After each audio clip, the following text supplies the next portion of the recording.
దేవునికి స్తోత్రం. దైవజనునికి వందనాలు. ఇప్పుడు వచ్చిన అందరికీ వందనాలు. ప్రకటన గ్రంథం 5వ అధ్యాయం. మరియు లోపటను వెలుపటను వ్రాత కలిగి 7 ముద్రలు గట్టిగా వేసి ఉన్న ఒక గ్రంథము సింహాసనం నందు ఆసీనుడై ఉండువాని కుడి చేత చూచితిని. మరియు దాని ముద్రలు తీసి ఆ గ్రంథమును విప్పుటకు యోగ్యుడైన వాడెవడని బలిష్ఠుడైన ఒక దేవదూత బిగ్గరగా ప్రచురింపగా చూచితిని. అయితే పరలోకమందు గాని, భూమి మీద గాని, భూమి క్రింద గాని ఆ గ్రంథమును విప్పుటకైనను చూచుటకైనను ఎవరికి శక్తి లేకపోయేను. ఆ గ్రంథమును విప్పుటకైనను చూచుటకైనను యోగ్యుడెవడును కనబడనందున నేను బహుగా ఏడ్చుచుండగా ఆ పెద్దలలో ఒకడు, ఏడవకుము, ఇదిగో దావీదుకు చిగురైన యూదా గోత్రపు సింహము ఆ 7 ముద్రలు తీసి ఆ గ్రంథమును విప్పుటకై జయము పొందెనని నాతో చెప్పెను.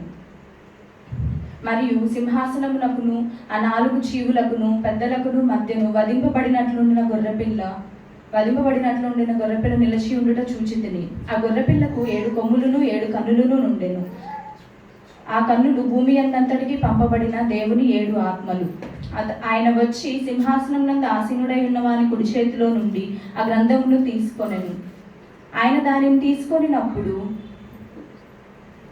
ఆ 4 జీవులను వీణెలను ధూప ద్రవ్యములతో నిండిన సువర్ణ పాత్రలను పట్టుకొని ఉన్న 24 పెద్దలను ఆ గొర్రెపిల్ల ఎదుట సాగిలపడిరి.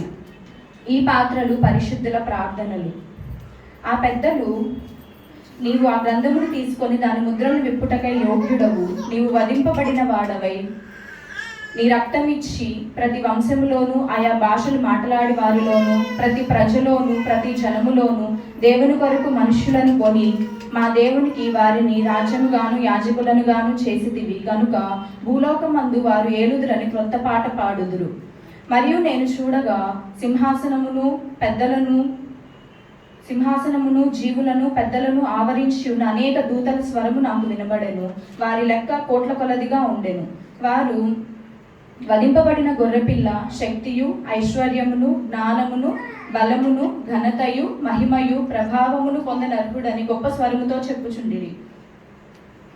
అంతటా పరలోకమందును భూలోకమందును భూమి క్రిందను సముద్రములోను ఉన్న ప్రతి సృష్టమును అనగా వాటిలోనున్న సర్వమును సింహాసనం నందు ఆసీనుడై ఉన్న వానికిని గొర్రెపిల్లకును కృతజ్ఞతాస్తుతులను ఘనతయు మహిమయు ప్రభావమును యుగయుగములు కలుగును గాకని చెప్పుట వింటిని. ఆ 4 జీవులు ఆమేనని చెప్పగా ఆ పెద్దలు సాగిలపడి నమస్కారము చేసిరి. 6వ అధ్యాయం. ఆ గొర్రెపిల్ల ఆ 7 ముద్రలలో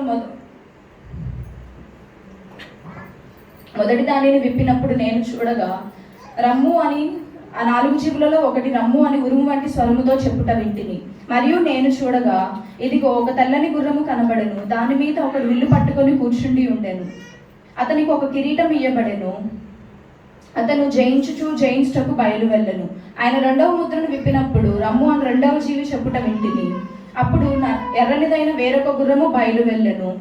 మనుష్యులు ఒకరినొకడు చంపుకొనున్నట్లును భూలోకంలో సమాధానం లేకుండా చేయుటకును ఆ గుర్రము మీద కూర్చున్న వానికి అధికారం ఇయ్యబడెను. మరియు అతనికి ఒక పెద్ద ఖడ్గం ఇయ్యబడెను. ఆయన 3వ ముద్రను విప్పినప్పుడు రమ్ము అని 3వ జీవి చెప్పుట వింటిని.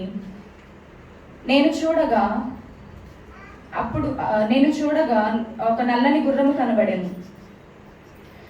దాని మీద ఒకడు త్రాసు చేత పట్టుకొని కూర్చుండి ఉండెను. మరియు దేనారంకు 1 సేరు గోధుమలనియు దేనారంకు 3 సేర్ల ఎవలనియు నూనెయు ద్రాక్షరసమును పాడు చేయవద్దనియు ఆ 4 జీవుల మధ్యను ఒక స్వరము పలికినట్టు నాకు వినబడెను. ఆయన 4వ ముద్రను విప్పినప్పుడు రమ్ము అని 4వ జీవి చెప్పుట వింటిని. అప్పుడు నేను చూడగా పాండుర వర్ణము గల ఒక గుర్రము కనబడెను. దాని మీద కూర్చున్న వాని పేరు మృత్యువు. పాతాళ లోకం వానిని వెంబడించెను. ఖడ్గము వలనను కరువు వలనను మరణము వలనను భూమి మీద నుండి క్రూర మృగముల వలనను భూనివాసులను చంపుటకు భూమి యొక్క 4వ భాగము పైన అధికారము వానికి ఇవ్వబడెను. ఆయన 5వ ముద్రను విప్పినప్పుడు దేవుని వాక్యము నిమిత్తమును తామిచ్చిన సాక్ష్యము నిమిత్తమును వధింపబడిన వారి ఆత్మలు బలిపీఠము క్రింద చూచితిని. వారు నాదా సత్యస్వరూపి పరిశుద్ధుడా ఎందాక తీర్పు తీర్చకయు మా రక్తము నిమిత్తము భూనివాసులకు ప్రతిదండన చేయకయు ఉందువని బిగ్గరగా కేకలు వేసిరి. తెల్లని వస్త్రము వానిలో ప్రతివానికి ఇయ్యబడెను. మరియు వారి వలనే చంపబడబో వారి సహదాసుల యొక్కయు సహోదరుల యొక్కయు లెక్క పూర్తి అగు వరకు ఇంక కొంచెం కాలము విశ్రమింపవలెనని వారితో చెప్పబడెను. ఆయన 6వ ముద్రను విప్పినప్పుడు నేను చూడగా పెద్ద భూకంపము కలిగెను. సూర్యుడు కంబలి వలె నలుపాయెను, చంద్రబింబమంతయు రక్తవర్ణమాయెను. పెద్ద గాలి చేత ఊగులాడు అంజురపు చెట్టు నుండి అకాలపు కాయలు రాలినట్లు ఆకాశ నక్షత్రములు భూమి మీద రాలెను. మరియు ఆకాశ మండలము చుట్టబడిన గ్రంథము వలనై తొలగిపోయెను. ప్రతి కొండయు ప్రతి ద్వీపమును వాటి వాటి స్థానములు తప్పెను. భూరాజులను, ఘనులను, సహస్రాధిపతులను, ధనికులను, బలిష్ఠులను, ప్రతి దాసుడును, ప్రతి స్వతంత్రుడును కొండ గుహలలోను బండల సందులలోను దాగుకొని సింహాసనాసీనుడైన వాని యొక్కయు గొర్రెపిల్ల యొక్కయు ఉగ్రత మహాదినము వచ్చెను. దానికి తాళజాలిన వాడెవడు? మీరు మా పైన పడి దేవుని సన్నిధికిని గొర్రెపిల్ల ఉగ్రతకును మమ్మను మరుగు చేయుడని పర్వతములతోనూ బండలతోనూ చెప్పుచున్నారు. ఆమేన్.